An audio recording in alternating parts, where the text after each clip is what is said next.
Then we continue with the third work package for today on technology, disinformation, and AI.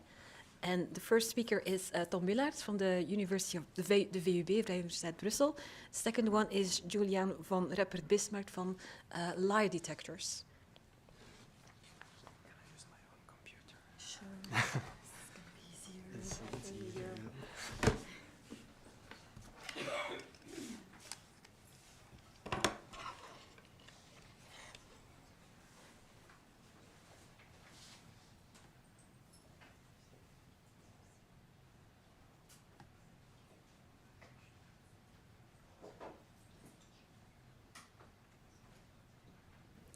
Right, good morning, everyone. Thank you to the organizers for inviting me to give a short talk. So my name is Tom Willaert. I'm a postdoc at the VUB.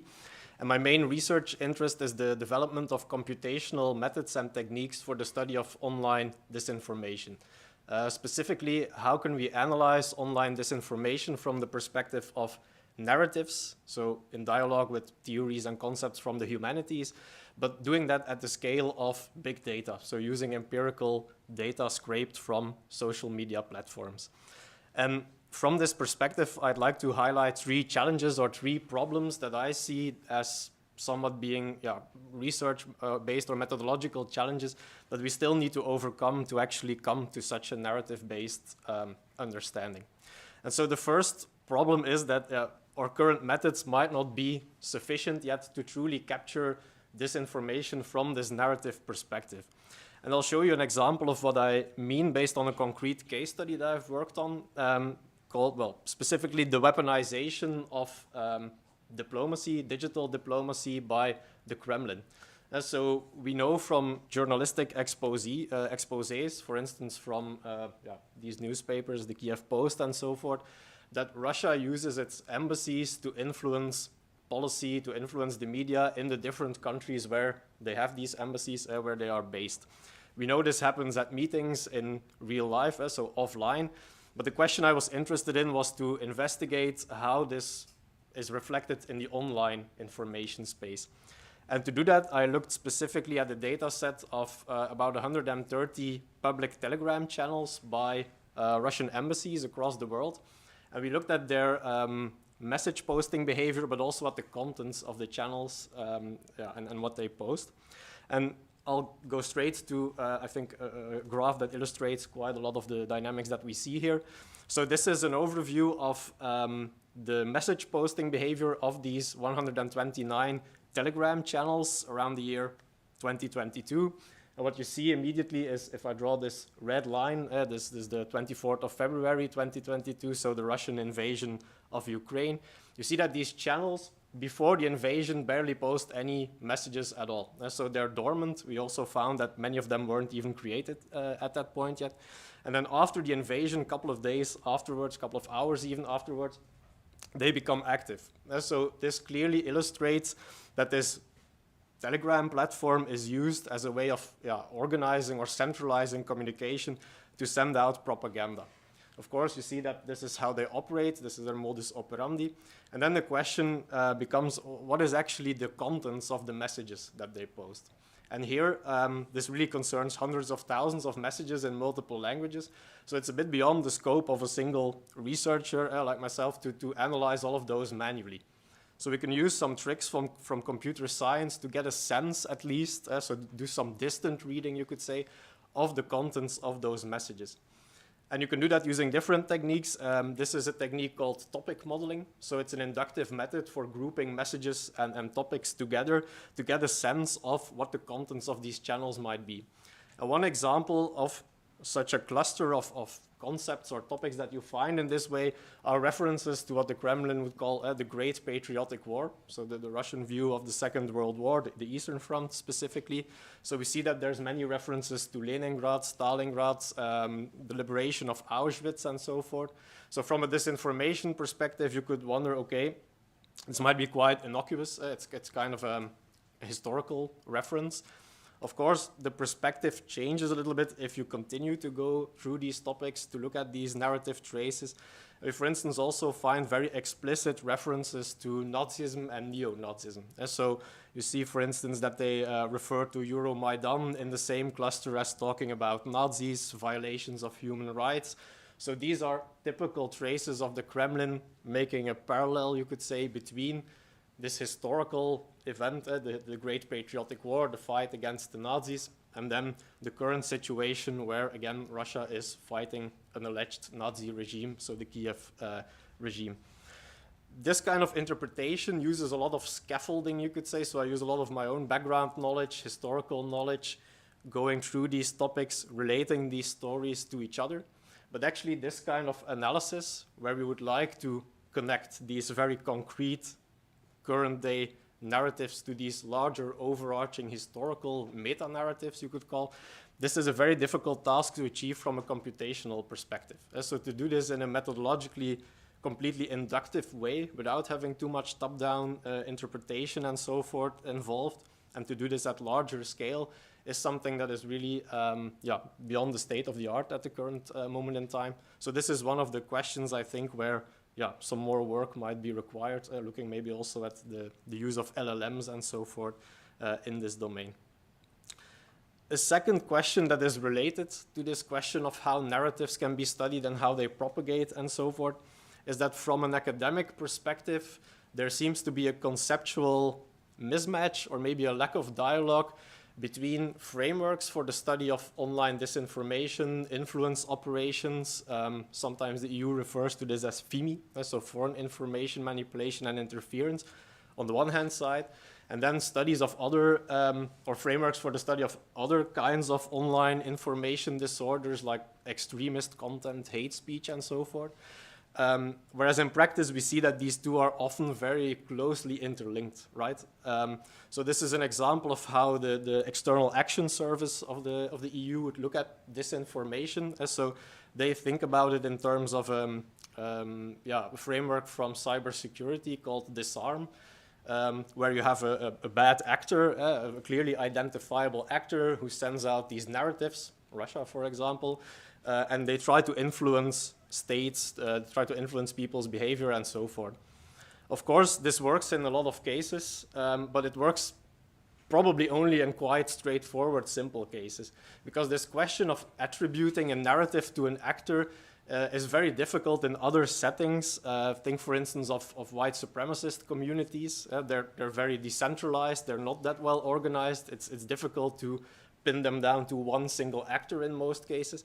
So how can we bridge gaps between those two frameworks? So this is an example that builds on the case study that I already showed you. So this is a network of forwarded messages between these Telegram channels pertaining to embassies, and then all of the other channels from across Telegram from which they actually source messages in some cases. And so the blue dots are these embassies, the red dots are other channels. So you see that these embassy channels, these public kind of channels, are embedded within a much wider ecosystem of alternative other channels, some of them state affiliated, others not state affiliated, but often connected to even neo-Nazi organizations in some of these countries. So we have to think, I think, a bit more nuanced and try to align these two lines of research more so that we can actually come to an understanding of how these decentralized actors are also part of this larger ecosystem. And then finally, a very practical question that actually makes this kind of research increasingly more difficult to do, and I think for which we could also do a lot more lobbying in terms of the academic community, is that getting access to platform data for researchers is becoming increasingly difficult. So typically we would rely on the API, the application programming interface, so the actual data provided by these platforms that we can scrape or that we can collect with our scripts. But you see that platforms are shutting down those APIs. A nice example of this is, for instance, X, so Twitter. As soon as Musk took over, one of the first things to go or to be shut down was the research API that Twitter offered. So we can no longer get tweets for free. We used to be able to do that in the past. Now I think you have to pay 5,000 euros or something a month to actually get access to that API. There are ways around this, and this goes to the question of democracy more broadly, I think also. So the EU offers this framework called the Digital Services Act that some of you might know. And within this framework, as a researcher, you can apply for access to data from platforms if your research contributes to the study of systemic risks to the EU. So in our case, studying these influence operations or studying disinformation falls under that scope. But when you actually try to go through the motions of getting this access and applying for this DSA Article 40 access to APIs, you actually find that this is a very convoluted, very long-winded kind of approach, and that these platforms are doing everything they can to actually discourage you from doing that. So this is an example of sort of the path that one of the, well, that's a bit unfortunate for her, but was an intern that we hired to actually take a look into this. So she followed this whole process and went through it. So you see, she submitted the initial request on the 31st of January 2024 to X, and then they, a couple of days or a week later, they notified, okay, we got it. Then they asked for additional information. So which accounts are you really going to scrape? Do you still need this account here or there? So they really try to interfere a little bit with what you're doing. And you see that in the end, it took us more than 3 months to actually get access to the platform data, which in terms of doing exploratory research, for instance, is not a very nice time frame. This could probably be sped up quite significantly if only they would have wanted us to actually get the data. So to summarize, I think the questions that come from all of this are mainly how questions in my case. So how can we actually come to this more narrative-based understanding of disinformation? Which methods can we still explore to achieve this? How can we align these existing frameworks of information warfare, information manipulation, with existing frameworks for the study of online extremism and online discourse from a more cultural perspective also? And then how can we actually still get data to do this kind of work? I would say this is probably the most urgent question. So how can we actually get representative samples of online discourse? Do we actually even know what the population looks like in this case? So what does X look like in terms of possible data that you could use in your analysis? Specifically because even if you have API access, it's still very much dependent on what the platform actually wants you to see and what not. So I think these questions, they're more methodological questions, but in the end they do have some implications for how we position ourselves in relation to these platforms specifically. Thank you.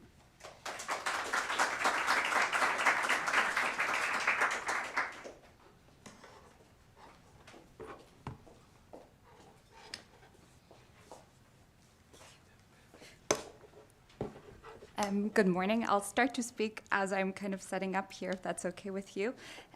My name is Sinem Shahin. I'm with the organization Lie Detectors, replacing my colleague Juliane, who is sending her regards, but was unfortunately not able to be here today.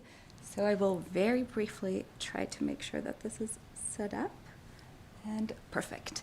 So what I would like to start with maybe is just kind of highlight that I will be talking about this from, I think, a little bit of a different point of view. I have lost my mouse. Here it is. Perfect. From a different point of view, namely a very kind of on-the-ground, practical experience that we have within my media literacy organization. We are a fully independent, award-winning, journalist-driven media literacy organization that's really working on the ground, empowering young people, so mainly 10 to 15-year-old students, as well as their teachers, to tell fact from fake online and to understand how ethical journalism works. So really these kind of two key pillars that we've identified. And what we're trying to do through this is really battle this corrosive effect that disinformation has been having on these younger populaces and, of course, also teachers, and the polarization and effects on democracy through this. So I would like to give you a little bit of an overview into the reach that we've had, because throughout our activities since 2017, we've been able to really kind of, from a very small set of visits that we started with in Belgium, in Waterloo, quite close by to here, and kind of have found a formula where we can scale these types of activities to a much bigger number that also works across different country contexts, digital contexts and formats, and basically allows us to reach as many of these affected communities as possible. So we've trained over 500 journalists all across Europe. 350 of them are actively visiting classrooms and training teachers with us. We've been able to reach, at this point, over 100,000 students between the ages of 10 and 15, and we've visited over 4,300 classrooms. This is a little bit higher at this stage because we are visiting classes all throughout the year, and around 1,300 classes get visited with workshops every single year. So throughout the course of today, there will be 3 classes that are having this kind of intervention with a journalist.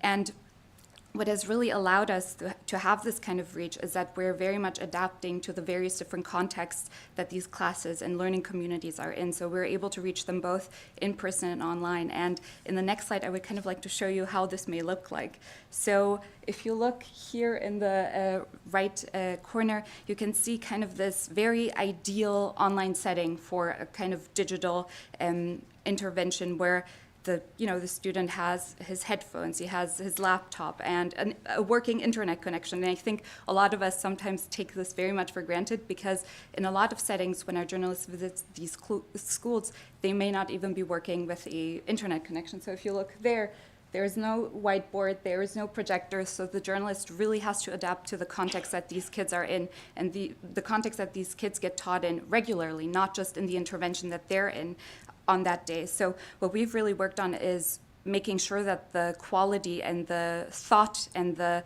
effect of the visits, of these impulse sessions, really remains the same regardless of the digital environment that these kids have access to, and that we have the ability to adapt to an audience that may not have the same kind of context that we, as people that work in this sphere, are used to. And so through the work that we've done over the years, we've kind of been able to build what we like to call our virtuous circle, and which is really what we are trying to further kind of strengthen and broaden, because we think this is really the way that this kind of approach to tackling the issue of disinformation can become embedded a lot more sustainably. So from our perspective, the way we approach it is really at the basis of everything is this first student-journalist contact. In our case, this means a classroom visit where a trained journalist goes into a classroom where they've been invited by a teacher and can really harness the inherent curiosity that children at that age have. They want to learn. They don't want to be duped online. So they really, really are open and interested in learning and having this very positive contact with a concept that usually is so abstract to them, something like journalism. A lot of them have never, some of them may not even have a newspaper at home. Most of them actually don't have a newspaper at home. So really getting them closer to something that they don't know and that they might inherently distrust because of what they see online. From that, we build on working with the teachers who act as incredible multipliers, because in one class you might be able to reach, let's say 25, 30 kids. But when you train a group of teachers, which is also something that we do, you're able to reach with everyone at least one classroom. So that immediately quadruples basically the number of kids that you're reaching. And here again, it's all about giving them the confidence and the tools to work on these topics, because a lot of them have the critical insights already. They don't need so much support on that front. It's more so the feeling of, how do I approach this topic? Something that to them also feels quite alien, and something that they, in a lot of the different countries that we're active in, unfortunately do not get the support to actually talk about these topics. And then what we're working on expanding and doing quite a bit of ourselves as well is working on analysis and evaluation. So in all of these interventions that we do with kids, but also with teachers, we get a lot of feedback. So for example, with the students, you can think about 1,300 classroom visits a year. We get feedback from all of the kids. They fill out paper forms. These are inputted, and we use these partially for our own internal analysis, but we also work with academics from the LMU, for example, with academics from the University of Southern Denmark, on then really looking at what are these kinds of issues there? How are the kids dealing with these topics? What social media are they on? And really getting to a point where we can collaborate with academia and develop a way where we can, in a way, measure the cost and effectiveness of media literacy, so that in the next step, we can go, for example, to policymakers and tell them, hey, this is how much it would cost to kind of proof a child to be able to navigate the online sphere in a way that is, for them, critical and in a way where they can feel comfortable and are able to make informed decisions as they're moving online. And this is really kind of the virtuous circle that we're trying to strengthen and move towards, because it continuously feeds into each other and really starts with something as simple as one classroom session. And finally, this is one graph that we always really like to show, because it's quite indicative of the problem that the classrooms on site really are facing. So if you want to play along for a moment, I would ask you how many of you are using, for example, Discord to get your information from. I see no hand raising. Anyone uses X or Twitter to get information? Also not. We have a very, very critical crowd here. Unfortunately, the kids and teachers are not like that. So we actually find that with kids and teachers, you can see that, for example, Snapchat, TikTok, and Discord are spaces where the kids are quite a lot, and specifically get information from quite a lot. And contrary, you can see that the teachers in the dark green, they're barely there. So these are really spaces where the kids are all by themselves. They don't have really any adult supervision in a way there, and they also don't really have the critical capacities at that stage to navigate this space safely. So we find that the kids will then, they will be on their Discord, they will be on their TikTok, come to school the next day, try to talk about this topic, but their teacher doesn't have any clue. The teacher might not even know what the infrastructure of that website looks like. So the kids are not able to really have any sort of dialogue or any kind of common ground with their teachers to nurture understanding and discussion on these spaces. So they're there all alone, and they need to be able to critically think by themselves and navigate this space by themselves. We can't rely on teachers because they're not on there. They don't necessarily understand the same shared common understanding of these spaces online, and they already have quite a lot on their plate themselves, so we can't really put even more on the teachers. So that's why we really, from our perspective, want to encourage researchers, other civil society organizations to get involved in this sphere and to work on things like expanding research, deepening evaluation, translating their findings into policy, and really laying together a collective, robust foundation that can lead to more practical interventions and allows us through that to strengthen the resilience of these younger kids. And in the end, what we really want to get to is a media literacy environment that is equitable, sustainable, and really embedded into the various different contexts that these kids are dealing with, and their teachers as well.